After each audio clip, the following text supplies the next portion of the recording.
महाराष्ट्र की राजनीति में महापौर किसका बनेगा, इस बात की चर्चा हो ही रही थी कि इस बीच दिल्ली आलाकमान बीजेपी के सामने शिंदे गुट की शिकायत आती है कि बीजेपी की वजह से हमारा स्ट्राइक रेट खराब हो गया, हमारे और भी पार्षद जीत सकते थे, लेकिन बीजेपी की रणनीतियों की वजह से और उनकी सीट शेयरिंग की वजह से हमें बहुत बुरा नुकसान हुआ। और यही आरोप है बीजेपी का भी कि शिंदे गुट की वजह से जो महायुति और अच्छा प्रचंड आंकड़ा हासिल कर सकती थी, उस महायुति को इस आंकड़े पर सिमटना पड़ा, जिससे आज ये बेबस हैं कि महापौर बने तो बने किसका। बीजेपी का यह भी कहना है कि हमारे 100 पार्षद चुनकर आ सकते थे, लेकिन शिंदे गुट की वजह से ऐसा हुआ। अंदर खाने ये चर्चा खूब चल रही है, भले ही यहाँ पर ये मीडिया के सामने कहा जा रहा हो कि कोई दिक्कत नहीं, हम सब साथ हैं, महायुति का ही महापौर बनेगा, लेकिन कब? क्या आपको लग नहीं रहा था कि आप बीएमसी चुनाव जीत पाएंगे? अगर लग रहा होता तो 4-5 दिन या बहुत जल्दी इस बात का ऐलान कर दिया जाता कि आपकी तरफ से कौन सा चेहरा आगे किया जाएगा। दूसरी तरफ एक लॉटरी का विषय भी आ रहा है कि उद्धव गुट की भी लॉटरी लग सकती है, वहां से भी कोई महापौर बन सकता है। इसी मुद्दे पर खास चर्चा करते अपने खास सहयोगी अमन सर से कि उनका क्या कहना है कि जो ये दिल्ली आलाकमान के सामने मामला पहुंचा है, क्या इससे शिंदे और बीजेपी गुट में कोई तकरार आएगी? क्या दोनों में दरार आने की वजह से दोनों अलग हो जाएंगे? अलग हुए तो महापौर क्या बीजेपी अपना बना पाएगी? इस पर आप क्या कहना चाहेंगे? देखिए दीपक, और ये लगातार जो आपस में रस्साकशी का माहौल है देखने को मिल रहा है, क्योंकि जिस तरह से बीएमसी के चुनाव खत्म हुए हैं उसके बाद से आप देख रहे हैं कि शिंदे गुट ने अपने तमाम पार्षदों को उठाकर एक होटल में रख दिया कि भाई आप यहाँ पर रहिए, किसी से संपर्क करने की जरूरत नहीं है। यानी एक तरीके से किसी के भी टच में आने से उनको एक तरीके से मना कर दिया। और यहाँ पर स्थिति ये बन रही कि क्या वाकई में शिंदे गुट जो है बीजेपी के साथ रहना चाहता है, जाना चाहता है, क्योंकि मेयर को लेकर सबसे ज्यादा यहाँ पर स्थिति जो है वो उलझती हुई दिखाई पड़ रही है। क्योंकि बीजेपी के पास में लगभग 90 पार्षद है, तो वो बीजेपी खेमा चाहता है कि भाई हमारी ही तरफ से मेयर होना चाहिए। लेकिन जिस तरह से अड़ियल रवैया शिंदे की तरफ से दिखाई पड़ रहा है, वो ये बताता है कि भाई कम से कम वो अब इस बात को लेकर कह सकते हैं कि हठ में आ गए कि उनकी तरफ से ही मेयर बनना चाहिए। क्योंकि विधानसभा चुनावों के दौरान भी हमने देखा कि वहां पर बीजेपी ने अधिक सीटें होने के बाद अपना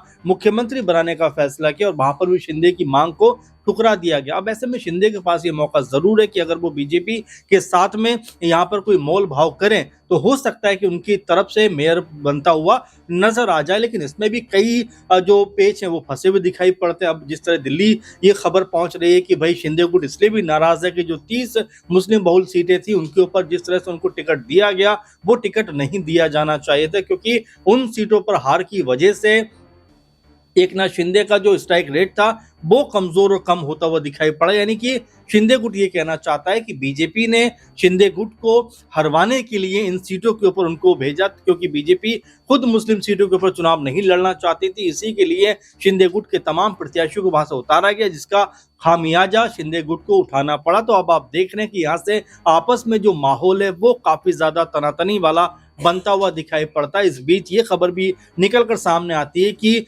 बैकडोर से कहीं शिवसेना उद्धव ठाकरे जो है वो बीजेपी को सपोर्ट कर सकते हैं। और ये जब से खबर सामने आई उसके बाद से लगातार शिंदे गुट की तरफ से कई नेता निकलकर बयानबाजी कर रहे हैं, कई नेता निकलकर अपना जो दर्द है वो बयां करते हुए दिखाई पड़ते हैं। अब ऐसे में दोनों कह सकते हैं गुटों की तरफ से किस बात को लेकर राजीनामा होता हुआ दिखाई पड़ेगा, क्योंकि कहा तो ये भी जा रहा है कि भाई हमें कोई आपस में अनबन नहीं है, हम एक साथ है। लेकिन जब मेयर की बात आती है तब ऐसा लगता है कि शिंदे गुट जो है वो किसी भी कीमत पे चाहता है कि मेयर हमारा ही होना चाहिए। बिल्कुल साफ है, लेकिन अभी महाराष्ट्र की राजनीति में असली खेला होना बाकी है, क्योंकि उद्धव गुट की तरफ से भी चर्चा है कि भगवान भरोसे हमारा भी महापौर बन सकता है। वो कैसे? लॉटरी वाला विषय पर हमने कल भी चर्चा करी थी कि भाई जातिगत तरीके से अगर समीकरण ऐसे नहीं तो वैसे फिट बैठे तो यहाँ पर जो है महापौर उद्धव गुट का भी बन सकता है। क्या सर शिंदे गुट और बीजेपी की इस लड़ाई में, क्योंकि बीजेपी की तरफ से खबरें थी कि भाई शिंदे गुट जो होटल वाली राजनीति कर रहे हैं, बीजेपी उससे भी नाराज है, और उद्धव ठाकरे जो बिल्कुल एकदम कह सकते हैं कि उनके पास अब खोने के लिए कुछ नहीं, तो सबसे ज्यादा खुश वो नजर आ रहे हैं, सबसे अच्छी स्थिति में वो है कि अगर लॉटरी लगी तो भाई यहाँ पर खेला हो जाएगा। बिल्कुल बिल्कुल दीपक, और जाहिर बात है क्योंकि हार के जीतने वाले को बाजीगर कहा जाता है। और इसी तर्ज पे कहीं ना कहीं उद्धव ठाकरे जो है वो अपनी संभावनाएं तलाशते हुए दिखाई पड़ रहे हैं। कल भी हम लोग चर्चा कर रहे थे जिस तरह से जनरल कैटेगरी का लगभग अब सीन नहीं है, तो ऐसे में 3 कैटेगरी बचती हैं, यानी ओबीसी की बात करें, एससी की बात करें और एसटी की बात करें। ऐसे में भी एसटी की जो 2 पार्षद है वो शिवसेना यानी उद्धव ठाकरे गुट के पास है। अगर यहाँ पर लॉटरी में एसटी का नाम निकलकर सामने आ जाता है तो मजबूरन यहाँ पर हो सकता है कि बीजेपी ना चाहते हुए भी अगर हम इसको उस जो नजरिए से देखें तो भी ये हो सकता है कि यहाँ बीजेपी का साथ जो है शिवसेना के साथ में मिलता हुआ दिखाई पड़े, क्योंकि दोनों जो एसटी पार्षद हैं वो शिवसेना उद्धव ठाकरे गुट के पास में, तो अभी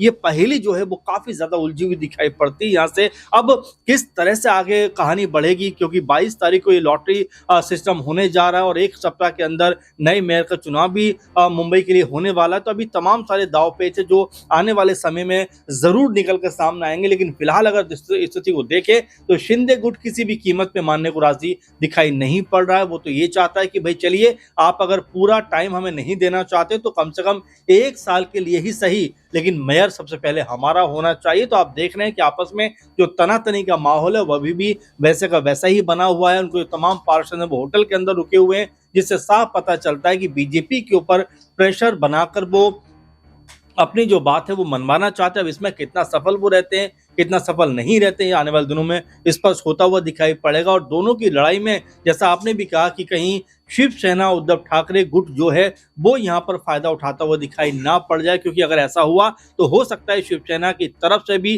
जोड़ तोड़ की राजनीति यहाँ पे की जाए। कभी कुछ जो पार्षद है वो इस तरफ लाए जाए, नहीं कि एक तरीके से संभावनाएं शिवसेना गुट भी जो है वो तलाशता हुआ दिखाई पड़ सकता सर, है। एक खबर ये भी आ रही थी कि अंदर खाने उद्धव और फडणवीस की गुपचुप बातचीत चल रही है, जिसमें ये कहा जा रहा था कि उद्धव ठाकरे जिस दिन मत होगा उस दिन वहां उनके पार्षद नहीं होंगे तो सीधे सीधे फडणवीस को बहुमत मिल जाएगा, शिंदे गुट को बड़ा झटका लगेगा। संजय राउत की तरफ से भी बयान था कि हम शिंदे का तो महापौर नहीं बनने देंगे, बाकी चाहे जो भी हो। तो क्या बीजेपी के साथ जाएगा उद्धव? देखिए बिल्कुल, और जाहिर बात है कि ऐसे कोई पॉलिटिकल तौर पर हम देखें तो लड़ाइयाँ होती हैं, वो विचारों की लड़ाइयाँ होती हैं, कई बार मौके की लड़ाइयाँ होती हैं। और ये नहीं कहा जा सकता कि भाई ये जो लड़ाई हुई अब कभी आपस में सुलह नहीं होगी, क्योंकि हर कोई मौके की राजनीति करना चाहता। आपने देखा कि किस तरह से तमाम जो धुर विरोधी लोग हुआ करते थे समय के साथ में सब एक साथ आने को मजबूर इसलिए भी हुआ कि सत्ता में उनको भी आना था, नीतीश कुमार हो या कह सकते हैं जो चिराग पासवान की पार्टी हो या इसके अलावा तमाम ऐसे दल हों जो आपस में दूर विरोधी रहा करते थे। लेकिन जैसे ही उनको लगा कि साथ जाकर एक वो सत्ता को साधा जा सकता है तो साथ आने में उन्होंने गुरेज नहीं किया। तो ऐसे ही यहाँ पे लग रहा है कि शिवसेना जो नाराज होकर अलग जरूर हो गई थी, लेकिन क्या वापस यहाँ पर उस राह पे निकल के सामने आ सकते हैं, क्योंकि इसकी एक दो नहीं कई वजह यहाँ पे दिखाई पड़ती हैं दीपक। क्योंकि अगर आप देखेंगे, अगर सेंट्रल की बात भी करें, केंद्र की राजनीति की बात भी करें, तब भी उद्धव ठाकरे शिवसेना गुट पे जो कह सकते हैं शिंदे गुट है उस पर भारी पड़ते हुए दिखाई पड़ सकते हैं। 7-8 उनके पास भी कह सकते हैं सांसद हैं। इसके अलावा विधायकों की बात करें तो अगर शिंदे गुट जो अलग भी हटते हैं तब भी 19-20 विधायक जो कह सकते हैं उद्धव ठाकरे के पास में, तो ये बहुमत का आंकड़ा दोनों तीनों तरीके से कहीं ना कहीं बीजेपी का बनता हुआ दिखाई पड़ेगा। और अगर हम बीएमसी की बात करें तो वहां पर तो सिर्फ उद्धव ठाकरे गुट के पास में 65 जो पार्षद हैं, तो यहाँ भी जो सरकार है वो मिलजुल के बन सकती है। तो कोई घाटा यहाँ पर कह सकते हैं बीजेपी को होता हुआ दिखाई नहीं पड़ेगा। लेकिन अगर बीजेपी अगर नाराजगी उनकी चरम सीमा पर पहुंचती है तो शिंदे को बाकी इसका खामियाजा उठाना पड़ सकता है। जिस जिद के लिए वो बैठे हुए हैं वो जिद कहीं उनका बीजेपी से अलगाव कराती हुई नजर ना आ जाए, क्योंकि एक मैदान में दो तलवार नहीं रह सकती। अगर जो शिवसेना का आगमन अगर बीजेपी के साथ होता है तो शिंदे गुट को बाहर जाना ही पड़ेगा। इसीलिए लगातार कहा जा रहा है कि शिंदे अगर मान जाते हैं तो बेहतर, और नहीं मानते हैं तो शायद बीजेपी के लिए उससे बेहतर विकल्प मिलता हुआ दिखाई पड़ेगा। जी बिल्कुल साफ है, लेकिन देखते हैं अब जो ये आरोप प्रत्यारोप का खेल शुरू हुआ है महापौर के चुनाव तक किस करवट लेगा।